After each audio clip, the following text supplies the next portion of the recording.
Good morning, I'm Thomas. I operate a design bureau and manufacturing plant in Western Canada outside of Calgary. In the late 70s, I first became interested in old gasification technology and started collecting literature and old drawings. 20 years later, I finally started building a prototype and started experimenting with the old technology and had great fun. But of course, this old technology is great for demonstration purposes, for entertainment, but it has no practical application in modern engines. The technology that came out of this experimentation is a very simple technology for heating purposes.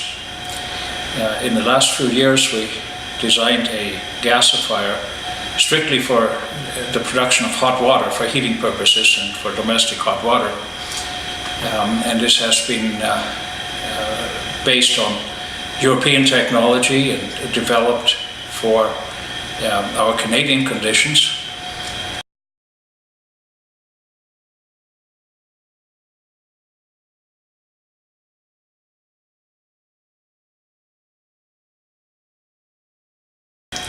Our friends in Japan, Kazuo Iwaki from Aark Corporation, has then taken this technology and developed it further to apply it to Japanese conditions, and has been very successful in putting prototypes into applications, and as far as I understand is now commercially producing these units.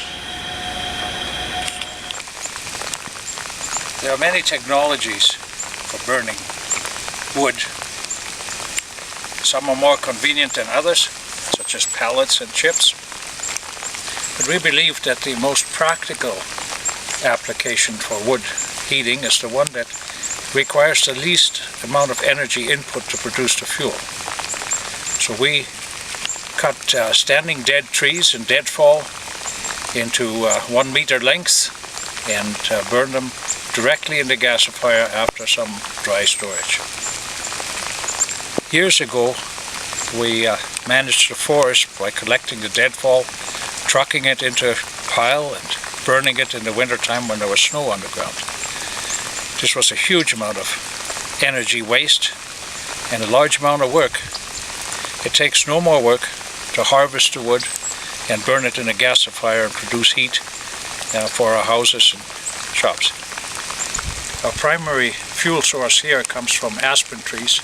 Aspen trees grow plentiful in the Canadian foothills. They grow relatively fast in our cold climate and have a short lifespan.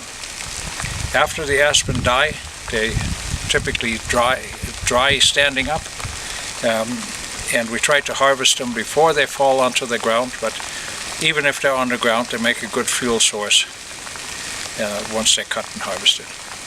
Here at home, we cut no live trees. All our fuel comes from deadfall and trees that have died off for some natural reason.